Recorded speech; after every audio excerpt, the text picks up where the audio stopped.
శ్రీమాత్రే నమ. జయ గురు దత్తాత్రేయ నమ. ఈ వీడియోలో మనం మే 20వ తారీఖు నుంచి జూలై 1వ తారీఖు మధ్యలో జరగబోయే వార ఫలాలు వృషభ రాశి వారికి ఏ విధంగా ఉండబోతున్నాయి. మరి ఈ వారం అంతా కూడా వృషభ రాశి వారికి చాలా గొప్ప ధనయోగాలుతో వారం ప్రారంభమైంది. అంటే ఏ రాశి యందు ఆ రాశ్యాధిపతి ఉన్నప్పుడు ఆ రాశి యొక్క ప్రభావం బలం బాగా పెరుగుతూ ఉంటుంది. సో మరి శుక్రుడు స్వక్షేత్రగతుడైన వల్ల ఈ రాశివారు ఎక్కువగా ఎంటర్టైన్మెంట్ కార్యక్రమాలు, విందు వినోద కార్యక్రమాల్లో ఎక్కువగా పాల్గొనడం జరుగుతూ ఉంటుంది. అలాగే ఏదన్నా వాహన లాభం, నూతన వస్త్ర లాభం, కొత్త వారితో పరిచయాలు ఇటువంటివి ఏర్పడుతూ ఉంటాయి. ఇది ముఖ్యంగా స్త్రీలకి చాలా అనుకూలంగా ఉంటుంది. ఏదైనా బంగారు ఆభరణాలు సేకరించుకోవడం, కొనుక్కోవడం కానీ, విలువైన వస్త్రాలు సేకరించడం కానీ జరుగుతూ ఉంటుంది. సో అలాగే గురుగ్రహ సంచారంతో పాటు ఈ శుక్రగ్రహం కలిసినప్పుడు వ్యక్తిగతంగా జాతకుడు ఎక్కువగా ఆధ్యాత్మిక కార్యక్రమాల్లో పాల్గొంటూ ఉంటారు. తన యొక్క వ్యక్తిగత వికాసాన్ని, తన సామర్థ్యాన్ని పెంచుకునే ప్రయత్నం చేస్తూ ఉంటాడు. ఏదో ఒక సబ్జెక్టులో ప్రావీణ్యం సంపాదించాలనే ఆలోచన ఉంటుంది. కొంతమంది ఏ రంగంలో ఉన్నారో ఆ రంగంలో ఉన్నవాళ్ళు వాటిని ఇంప్రూవ్మెంట్ చేసుకునే ప్రయత్నం చేస్తూ ఉంటారు. మరి ఈ సమయంలో ఈ వృషభ రాశిలో ఉన్నవాళ్ళు ఎక్కువగా బ్యాంకింగు, ఫైనాన్సు, స్థిరాస్తి, భూములు సంబంధించిన వ్యవహారాల్లో ఉంటాయి. కాబట్టి వాటి యొక్క వాల్యూ, వాటిని చక్కగా బాగు చేసుకోవడం, వాటి విలువ పెంచుకునే విధంగా వాటికి ఏదైనా ఒక సామర్థ్యాన్ని పెంచే ప్రయత్నం చేయడం, గృహం అది ఉంటే దాన్ని రిపేర్ చేయించి బాగా కొత్తగా తయారు చేయడం, ఈ విధంగా తయారు చేస్తారు. అలాగే రవి కూడా ఉండడం వలన ప్రభుత్వ సహకారం కూడా లభిస్తూ ఉంటుంది.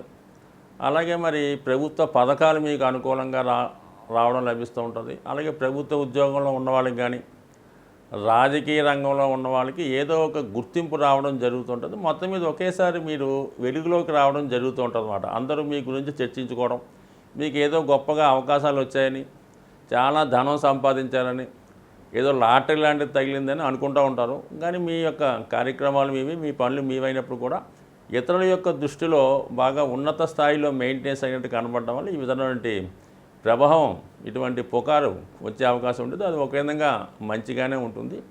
అలాగే ఇదే రాశిలో వివాహం కాని వారు ఎవరన్నా ఉంటే వారు ఏమైనా వివాహ ప్రయత్నాలు చేసుకున్నప్పుడు ఖచ్చితంగా వాళ్ళకి మరి ఈ వారంలో అటువంటి ప్రయత్నాలు సఫలీకరించడం కానీ, ఏదైనా మంచి సంబంధం లాంటిది రావడం కానీ, ఈ సంబంధం విషయంలో కొన్ని రాకపోకలు సాగించడం కానీ జరిగే అవకాశాలు ఎక్కువగా ఉంటాయి. ఇక రవి ఎప్పుడైతే రాశిలోకి వచ్చాడో జాతకుడికి ఒక విధంగా అనారోగ్య సమస్యలు లాంటివి కూడా ఒకసారి ఏర్పడే అవకాశం ఉంటుంది. అంటే అధిక శ్రమ వల్ల, ఎక్కువగా కష్టపడడం వల్ల అనుకోకుండా ఏదో ఒక అనారోగ్యానికో, నీరసానికో గురయ్యే అవకాశం ఉంటుంది. కాబట్టి సాధారణంగా ఈ రాశి వారు ప్రస్తుతం ఏదైనా బయటికి పనికి వెళ్ళినప్పుడు తగినటువంటి జాగ్రత్తలు తీసుకొని వెళ్ళడం మంచిది. అయితే శుక్రుడు ఉండడం వల్ల ఏంటంటే ప్రయాణాలు చేసినప్పుడు చాలా ఆధునికరమైన వాహనాల్లోనూ, ఏసీ ట్రైన్లో కానీ, బస్సులో కానీ ఎక్కువగా ప్రయాణం చేస్తుంటారు. అయినప్పటికీ కూడా ఇది ఇండికేషన్గా ఉంటుంది. కాబట్టి ఈ విధంగా మరి రవి యొక్క ప్రభావం ఉండడం వల్ల ఈ వడదెబ్బ లాంటివి తగిలే అవకాశం ఉంటుంది. కాబట్టి ఆ విషయంలో కొంత జాగ్రత్త తీసుకోవడం మంచిది. ఇక లాభస్థానంలో ఉన్నటువంటి కుజరాహులు మరి అది కొంతవరకు ఏంటంటే మీరు అధిక లాభానికి ఆశపడడం వల్ల, ఆ విధంగా ఏదైనా విలువైన వస్తువులు కానీ, స్థిరాస్తులు కానీ, భూములు కానీ కొనేటప్పుడు మరి సరైన డాక్యుమెంట్స్ ఉన్నాయో లేవో చూసుకొని కొనడం మంచిది తప్ప ఏదో కొంత తక్కువగా వస్తుందని కొనడం వల్ల తర్వాత అవి ఇబ్బంది పడే అవకాశం ఉంటుంది. కాబట్టి సాధ్యమైనంత వరకు ఈజీ మనీకి కానీ, తక్కువగా వచ్చే వస్తువులు కానీ, ఆస్తులు కానీ, లిటిగేషన్లో ఉన్నటువంటి వాటి విషయంలో చాలా జాగ్రత్త తీసుకోవడం మంచిది. టెంపరీగా లాభం కలిగిన మోసపోయే అవకాశం ఉంటుంది. బట్ ఏదైనా మరి బుధుడు వ్యయ స్థానంలో సంచరించడం వల్ల ఏదైనా స్థిరాస్తి మీద పెట్టుబడి పెట్టే అవకాశం ఉన్నది.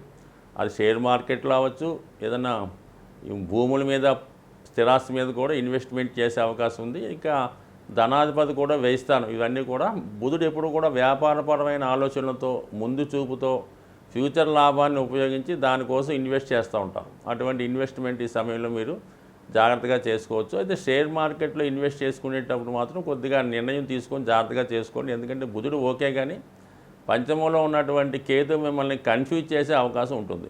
కాబట్టి ఏదైనా స్పెక్యులేషను, జోదాలు, పందేలు లాంటి విషయంలో మాత్రం ఖచ్చితంగా జాగ్రత్త వహించవలసిందే.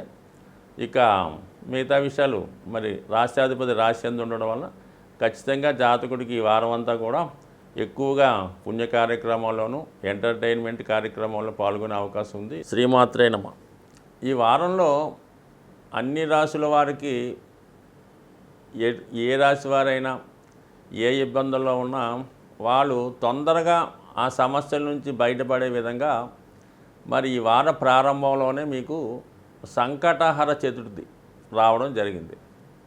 సో ఆ కారణం వల్ల ఈ ఆదివారం రోజు చాలా వరకు ఏదైనా ఫంక్షన్లో, పార్టీలో అటువంటి వాటికి కాకుండా ఖచ్చితంగా ఈరోజు దగ్గరలో ఉన్నటువంటి విఘ్నేశ్వర ఆలయాన్ని దర్శించి అక్కడ జరుగుతున్నటువంటి హోమంలో కానీ అభిషేకంలో కానీ పాల్గొనడం మంచిది. సాధ్యమైనంత వరకు విఘ్నేశ్వరుడి అష్టోత్తరం లేదా సంకష్టహర చతుర్థి సంబంధించినటువంటి విషయాలు తెలుసుకోవడం వల్ల జాతకుడికి ఈ కష్టాల నుంచి బయటపడడం, అయితే విఘ్నేశ్వరుని పూజించడం వలన ప్రారంభించిన పనులు నిర్విఘ్నంగా సాగుతుంటాయి. కాబట్టి ఖచ్చితంగా మరి ఈ వారం మొదటి రోజు వచ్చే ఈ విఘ్నేశ్వరుడు సంబంధించినటువంటి పూజలో పాల్గొనడం వల్ల కంపల్సరిగా ఈ ప్రభావం మీకు ఈ నెలంతా చాలా శుభంగా ఉండే అవకాశం ఉంది. సో అలాగే ఎవరైతే విజయాన్ని కోరుకుంటున్నారో, అలాగే ఈ విద్యార్థులు ముఖ్యంగా కాలేజీలో ఉన్నత సీటు కొరకు, కాంపిటేటివ్ ఎగ్జామ్లో విజయం కొరకు ఆశిస్తున్నారో వాళ్ళు ఈ జూన్ 1వ తారీఖున వచ్చినటువంటి హనుమత్ జయంతి రోజు ఖచ్చితంగా మరి హనుమాన్ టెంపుల్ దర్శించడం, ఆ రోజు స్వామిని సింధూరంతో కానీ తమలపాకులతో కానీ పూజ చేయడం వల్ల కంపల్సరీగా మీ యొక్క విజయం లభించే అవకాశం ఉంది. అది వీల్లేని వారు ఇంటి దగ్గరే శుభ్రంగా తలస్నానం చేసి మరి హనుమాన్ని విధి విధానంగా మీ తోచిన విధంగా పూజ చేసుకొని హనుమాన్ చాలీసా పారాయణ వల్ల కంపల్సరీగా మీకు విజయం లభించే అవకాశం ఉంది. కాబట్టి మరి ఏదైనా ఈ జ్యోతిష్యాన్ని, గ్రహాల గమ్యాన్ని నమ్ముతున్నవారు అతి రేరుగా వచ్చే కొన్ని ఇలాంటి పండగలు పాటించడం వల్ల, అలాగే ప్రతీ నెల వస్తున్నటువంటి మాస శివరాత్రి, అలాగే ఈ ఏకాదశులు, ఈ సంకష్టాల చతుర్థి లాంటివి పాటించడం వల్ల జాతకుల మీద గ్రహాల యొక్క ప్రభావం తగ్గి భగవంతుని యొక్క అనుగ్రహంతో అన్ని కార్యక్రమాలు చాలా సజావుగా సాగుతుంటాయి.